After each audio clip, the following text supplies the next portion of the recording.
নমস্কার, আপনারা দেখছেন চ্যানেল এবিসি। আমি বিজয়, আর প্রত্যেক দিনকার মতো আপনাদের সামনে উপস্থিত হয়ে গেছি।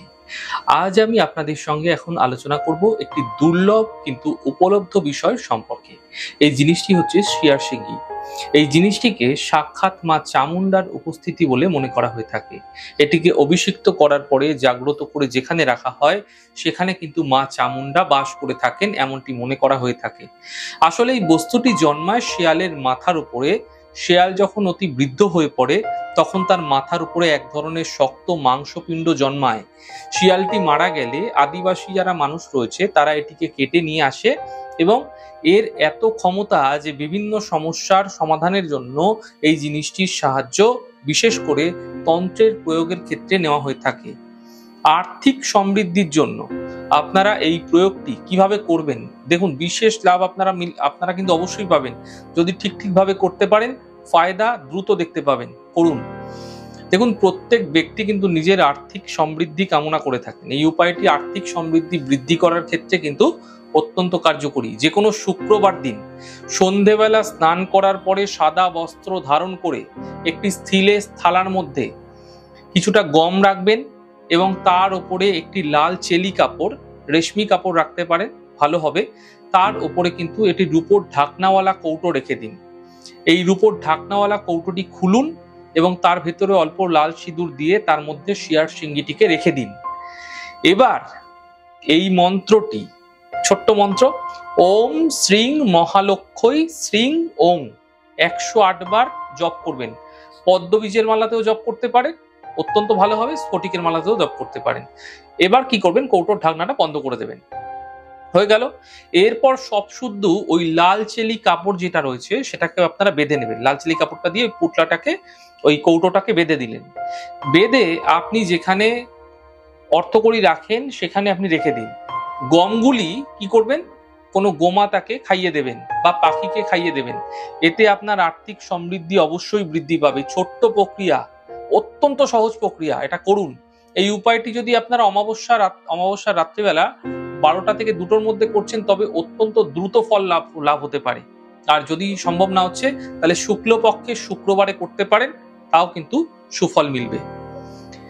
এবার বলবো, গৃহে অনেক সময় বিভিন্ন ধরনের অশুভ শক্তি থাকে, নিজের মধ্যে অনেক সময় অশুভ শক্তির বাসা বাঁধে। সেই অশুভ শক্তিকে কাটানোর জন্য, যে বাড়িতে অশুভ শক্তি খুব বেশি হয়েছে, স্থিতিমান হয়ে গেছে, মানে কোনোভাবেই যেতে চাইছে না, বাড়িতে অর্থ কষ্ট, রোগ জ্বালা ইত্যাদি অত্যাধিক পরিমাণে কিন্তু দেখা যাচ্ছে।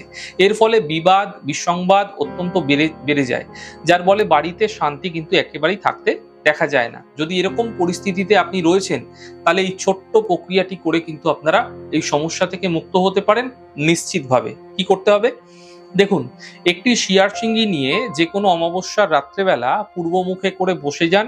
একটি কালো কাপড়ের উপর কালো তিল বিছিয়ে দিন প্রথমে। তারপরে ওই তিলের উপর শিয়ারশিঙ্গিটিকে রেখে দিন। এবার কিছুটা সাদা লবণ, প্লেন যে লবণ হয় সেই লবণ এবং কালো লবণ অর্থাৎ বিট লবণ, দুটোকে একসাথে গুঁড়ো করে সেই লবণের দ্বারা এটির ওপরে টিপ দিন। কি কোন আঙ্গুল দিয়ে দেবেন? মধ্যমা আঙ্গুল দিয়ে দেবেন। এবার 108 বার গায়ত্রী মন্ত্র পাঠ করুন। এরপর মন্ত্র পাঠ করা হয়ে গেলে সমস্ত জিনিসগুলি একটি পুটলি করে নিন। ওই যে কালো কাপড়টি ছিল সেটা দিয়ে পুটলি করে নিন। এই পুটলিটি নিয়ে আপনার বাড়ির সব ঘরে একবার করে ঘুরে আসুন। এবার ওই পুটলিটি বাড়ির কোনো অব্যবহৃত স্থানে রেখে দিন, যেখানটা সবসময় হাত পড়ে না। আলমারির ওপরে হতে পারে, খাটের কোনায় হতে পারে, এমন জায়গায় রাখবেন যেন সেখানে সবসময় হাত পড়ে না।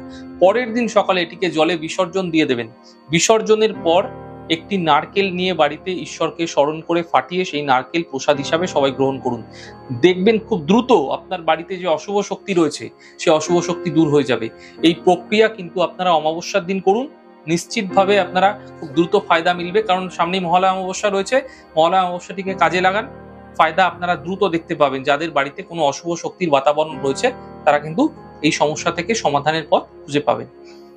শত্রুকে পরাজিত করার জন্য আপনারা কি করবেন? শত্রু আপনাকে নাজেহাল করে দিচ্ছে, মানে কোনোভাবেই শত্রুর কারণে আপনি হয়রান হয়ে গেছেন, শত্রুকে কোনোভাবেই কিন্তু আপনি কন্ট্রোল করতে পারছেন না, শত্রু আপনাকে নাজেহাল করে দিয়ে সমস্ত দিক থেকে। এক্ষেত্রে আপনি কি করবেন? এই শিয়ারশিঙ্গি ব্যবহারের দ্বারা কিন্তু এই সমস্যা থেকে মুক্ত হতে পারেন। কি করবেন? মানে যেদিনকে অমাবস্যা থাকবে, মহালয়া অমাবস্যা, সেই দিনকে একটি পাতলা কাঠ যে থাকে না পাতলা, সেরকম একটি কাঠ জ্বালিয়ে দিন প্রথমে। কিন্তু যখন জ্বালাবেন তখন খেয়াল রাখবেন যেন কাঠটি পুরো জ্বলে না যায়, জাস্ট হালকা যেন ওপরটা জ্বলে যায়, এরম ভাবে জ্বালাবেন। কারণ এর অর্ধেক জ্বলা অংশ দিয়ে কিন্তু আপনাকে লিখতে হবে, সেইভাবে কাঠটি জ্বালিয়ে নেবেন। এবার কিছুটা কর্পূর পুড়িয়ে সেই পোড়া কর্পূরের কালিতে কিছুটা জল মিশিয়ে কালো কালি তৈরি করে নিন। এখন একটি নতুন সাদা কাপড়ের উপর ওই কালি দিয়ে আপনারা কি করবেন, শত্রুর নাম লিখবেন অমাবস্যার দিন রাত্রেবেলা বসে। এবার ওই কাপড়টি ওই অবস্থায় পুড়িয়ে দিন, সতে সতে পুড়িয়ে দেবেন। ওই পোড়া কাপড়ের ছাইটা তুলে নিয়ে ভালো করে রাখুন, কেননা এটি পরে কাজে লাগবে আপনার। এর পরের পর্যায়ে আপনি আপনার বাড়ির কোনো একটি নির্জন স্থানে এই ক্রিয়া করার জন্য স্থানটি ভালো করে পরিষ্কার পরিচ্ছন্ন করে রাখুন এবং সেখানে বসুন। যে পোড়া কাঠটি রেখেছেন সেটি দিয়ে সেখানে বসেছেন, যেখানে বসছেন তার সামনে মেঝেতে শত্রুর নাম লিখে নিন। প্রয়োজন হলে অল্প জলের সাহায্য নিতে পারেন, এতে কোনো অসুবিধা নেই। এরপরে কি করবেন, ওই লেখার উপর একটা কালো কম্বল বিছিয়ে বা কালো আসন বিছিয়ে আপনারা কিন্তু দক্ষিণ মুখ করে আপনি সেখানে বসে যান। সামনের দিকে একটি পাটার উপরে কালো কাপড় বিছিয়ে তার উপরে কালো তিল দিয়ে ওই যে গম্বুজ মতো একটা তৈরি করে নিন। এবার ওর উপর শিয়ার সিঙ্গিটিকে বসিয়ে রাখুন। আগে পোড়ানো যে কাপড়ের ছাইটা আমি বলেছিলাম যে তুলে রাখতে, সেইটা দিয়ে আপনারা একটুখানি জলে গুলে টিপ দিন শিয়ার সিঙ্গির ওপরে। এবার কালো পদ্মবীজের যে মালা রয়েছে সেই পদ্মবীজের মালায় 108 বার একটা মন্ত্র, ওম বজ্র নখায় বিদ্মহে তীক্ষ্ণ দন্থায় ধীমহি তন্ন প্রচোদয়াৎ, এই ছোট্ট মন্ত্র কিন্তু খুব বেশি বড় না, 108 বার জপ করবেন। পাঠ হয়ে গেলে, এক মালা জপ হয়ে গেলে তখন কি করবেন, একটি তামার পাত্রের মধ্যে জাস্ট আপনারা সামান্য বেলকাঠ দিয়ে প্রজ্বলন করে তার মধ্যে কালো তিল এবং সর্ষে এবং গরুর যে ঘি রয়েছে সেটা দ্বারা কিন্তু আপনারা হোম করবেন। এই মন্ত্র সহযোগে হোম করলে ভালো হবে। মন্ত্র সহযোগে 108 বার আহুতি দিয়ে হোম করবেন। হোম হয়ে গেলে এবার প্রণাম করে মনস্কামনা জানি সেখান থেকে উঠে পড়ুন। যে কম্বলে বসেছিলেন, যে আসনে বসেছিলেন, সেটিকে তুলে নিয়ে একটি নতুন কালো কাপড় দিয়ে শত্রুর লেখা নামটিকে ভালো করে মুছে দিন। এবার কালো তিলগুলি শিয়ার সিঙ্গি সমেত একটি কালো কাপড়ে বেঁধে নিন এবং শত্রুর নাম যেখানে লিখেছিলেন যে কাপড়টি দিয়ে, সেটি কিন্তু কোনো নির্জন স্থানে গিয়ে পুড়িয়ে দিয়ে তার ছাইটা সংগ্রহ করে রাখুন। এরপর কালো তিলের পুটলি এবং ওই ছাই একত্রিত করে জলে বিসর্জন দিয়ে দিন, তবে প্রবাহিত জলের ধারায় বিসর্জন দিতে পারলে ভালো হয়। এমনিতে আপনি এই উপায় করতে পারলে অবশ্যই সুফল পাবেন। যেই শত্রুর নাম সেখানে লেখা হয়েছিল সেই শত্রুর থেকে আপনি নিশ্চিতভাবে খুব দ্রুত কয়েকদিনের মধ্যেই দেখবেন চমৎকার রেজাল্ট পাচ্ছেন। তবে যদি আপনার শত্রু অত্যন্ত বলশালী হয় তবে বেশ কয়েকটা মানে আপনারা কিন্তু অমাবস্যা করতে পারেন, 2-1টা অমাবস্যা করতে পারেন। এই ক্রিয়া করতে পারলে আপনারা দেখবেন শত্রু সম্পূর্ণভাবে নাশ হচ্ছে, কোনোভাবেই শত্রু কিন্তু আপনাকে আর কোনো ক্ষতি করতে পারছে না। আমি আপনাদের বলবো, যারা মামলা মোকদ্দমায় জড়িয়ে রয়েছেন তারা কিন্তু তারা কোনো কিছু করেনি। যদি আপনার কোনো মামলা মোকদ্দমায় বিজয় প্রাপ্ত করতে চাইছেন, আপনি এই প্রক্রিয়া অবশ্যই করতে পারেন। এই উপায়টি করার জন্য আপনাকে একটি শিয়ার সিঙ্গি এবং 11টি গোমতী চক্রের প্রয়োজন রয়েছে। যে কোনো অমাবস্যার দিন করতে হবে, যে কোনো অমাবস্যার দিন থেকে শুরু করে আপনারা কিন্তু সেই দিনকে আপনাকে করতে হবে, কি করতে হবে, লাল রঙের একটা বস্ত্র আপনাকে প্রথমে ধারণ করে নিতে হবে। আপনার বাড়িতে যেখানে পূজাস্থল রয়েছে সেখানে বসে পড়ুন। একটি পাত্রে লাল মুসুরের ডাল যেটা হয় সেই মুসুরের ডাল বেশি করে নিয়ে নিন, একটু স্তূপ আকারে নিয়ে নিন। এবার তার চারদিকে গোমতী চক্রগুলি বসিয়ে দিন এবং ওই ডালের ওপর শিয়ার সিঙ্গিটিকে মাঝখানে রাখুন। এবার লাল চন্দন দিয়ে কি করবেন, শিয়ার সিঙ্গি এবং গোমতী চক্রের ওপরে টিপ দেবেন, মধ্যম আঙ্গুলি দিয়ে টিপ দেবেন। টিপ দেওয়া হয়ে গেলে এরপর লাল পলার মালা, যদি পলার মালা না পাওয়া যায় লাল পুতির মালা দিয়েও আপনারা করতে পারেন, অথবা রুদ্রাক্ষের মালায় আপনারা জপ করতে পারেন, বা রক্ত চন্দনের মালায় জপ করতে পারেন। 108 বার একটি ছোট্ট মন্ত্র কি, রূপং দেহি জয়ং দেহি যশ দেহি দিশো জহি, এই ছোট্ট মন্ত্র 108 বার জপ করুন। জপের শেষে আসন ছেড়ে উঠে যান, গোমতী চক্রগুলি ডালের কাছ থেকে তুলে নিন।